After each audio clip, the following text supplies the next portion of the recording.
আলহামদুলিল্লাহ, ভালো লাগছে আপনাদেরকে দেখে, আর মার্কাজ দেখে তো আলহামদুলিল্লাহ অনেক ভালো লেগেছে। আসলে মহান মালিকের দয়া। আয়াত তো আপনারা সবাই জানেন, ওয়াকুলিল হাক্কু মির রাব্বিকুম। আসলে হেদায়েত আল্লাহর পক্ষ থেকে আসে। পৃথিবীর কোনো প্রতিষ্ঠান তো কাউকে হেদায়েত দিতে পারে না, ঠিক না? সরাসরি আল্লাহর পক্ষ থেকে। আর এটা আমার জন্য আল্লাহর পক্ষ থেকে অনেক বড় একটা নেয়ামত, কারণ বিরোধিতা করাও কিন্তু একটা নেয়ামত। আমি মনে করছি যদি এটা না করতাম তাহলে হয়তো কখনোই হকটা খুঁজে পেতাম না। এটা অনেক বড় একটা দয়া।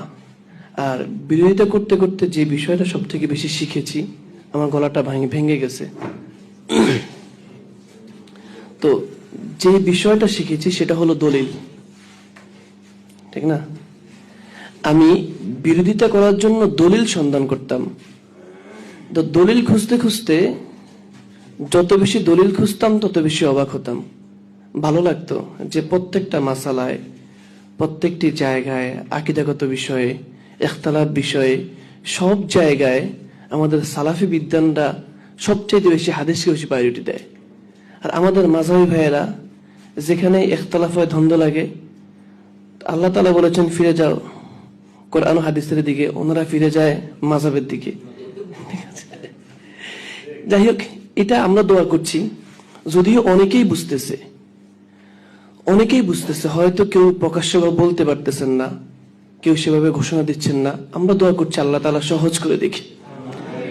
আমার এই বিষয়টা যখন একেবারে ভাইরাল হয়ে গেছে, যদিও চতুর্দিক থেকে নির্যাতনের শিকার হওয়ার পরেও অনেক হানাফি আলেম আছেন, এটা আমি সব জায়গায় বলি, 20 থেকে 22 জন যারা বছরের পর বছর বুখারীর খেদমত করছেন, বিভিন্ন বড় বড় মাদ্রাসার জিম্মাদার, তারাও ফোন করে আমার কাছে কান্নাকাটি করছেন। একজন আছেন তিনি 30 বছর বুখারী পড়াচ্ছেন, 5 বছর, 4 বছর, 3 বছর।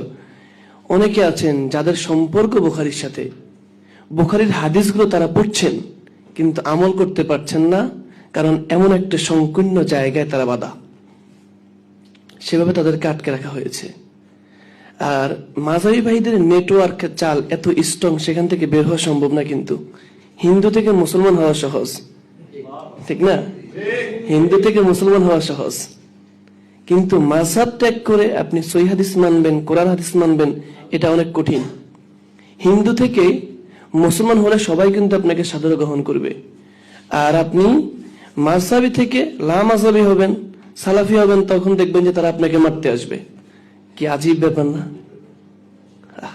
আল্লাহ তাআলা হেদায়েত করুক। পথটা অনেক সঠিক, আর আপনাদের জন্য আল্লাহ অনেক বড় দয়া। আপনাদের জন্য আল্লাহ অনেক বড় দয়া যে আপনারা সঠিকটা বুঝেন, মানেন এবং সঠিক পথে আছেন। আলহামদুলিল্লাহ, আল্লাহ তাআলা আপনাদেরকে কবুল করেছেন, কবুল করুক, মরণ পর্যন্ত কবুল করুক।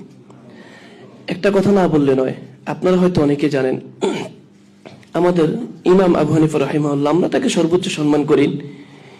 ইমাম আবু হানিফা রাহিমাহুল্লাহর নাতি, তিনি কিন্তু আকীদায়ে মুতাজিলা হয়ে গিয়েছেন। এটা আপনারা জানেন না হয়তো অনেকে। ইমাম আবু হানিফা রাহিমাহুল্লাহর আকীদার 50% সালাফদের আকীদার সাথে মিল আছে, কিন্তু ওনার নাতি তিনি পরবর্তীতে মুতাজিলা হয়ে গিয়েছিলেন তাদের খপ্পরে পড়ে। সুতরাং হেদায়েত পাওয়াটা যত বড় নেয়ামত, মরণ পর্যন্ত হেদায়েতের উপরে অটল থাকা তার চাইতে বড় নেয়ামত। আমি এই দোয়া চাই আপনাদের কাছে, আল্লাহ তাআলা আমাকে কবুল করুক। দোয়া করবেন তো ইনশাআল্লাহ। আর যদি কোথাও যদি শুনেন যে আতর্কিত হামলায় আমি মারা গিয়েছি, তাহলে আমার জন্য দোয়া করবেন, ঠিক আছে? যে কোনো মুহূর্তে মারা যেতে পারি, আল্লাহ তাআলা সেটাও মৃত্যুটা যেন সুন্দর হয়, কারণ অবস্থা খুবই খারাপ। আমার অবস্থা খুবই এতটুকু খারাপ যেটা আমি বলতে পারছি শুধুমাত্র রবের কাছে বলছি, ঠিক আছে? শুধুমাত্র রবের কাছে বলছি। আমার পরিস্থিতি, যদি এমন কিছু কথা আছে যেটা কারোর কাছে বলা যায় না, বললে হয়তো আপনারা কিছু না বললেও তারা বলবে সিনফিতি অর্জনের জন্য বলছে, কিছু ফায়দার জন্য বলছে। আসলে কোনো ফায়দার উদ্দেশ্য নাই। বিশ্বাস করেন, সালাফি হওয়ার আগে অনেক ভালো ছিলাম, অনেক টাকা পয়সা ইনকাম করতাম, অনেক মাহফিল পেতাম। যাই হোক, এরকম ভাবে অনেক ভালো ছিলাম। সবগুলো ত্যাগ করতে হয়েছে। আমি জানি আমাকে সবকিছু হারাতে হবে, কিন্তু সবকিছু হারিয়ে বিনিময়ে যেটা পেয়েছি সেটা হলো হেদায়েত।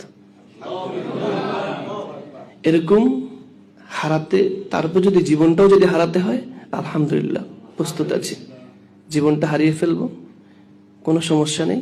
তবে আমার ছেলে সন্তান যারা আছে তাদের জন্য তৌসিয়ত করে যাব, দোয়া করবো আল্লাহ তাআলা তাদেরকে যেন, পরবর্তী প্রজন্মকে যেন আল্লাহ তাআলা বিভ্রান্ত না করেন, তারাও যেন সহিহ আকীদার উপর আমৃত্যু পর্যন্ত থাকতে পারেন। আল্লাহ তাআলা কবুল করে আপনারা দোয়া করবেন। যে এতটুকু আমার সংক্ষিপ্ত বক্তব্য, আমার জন্য দোয়া করবেন, আমি দোয়া করছি। বলেন।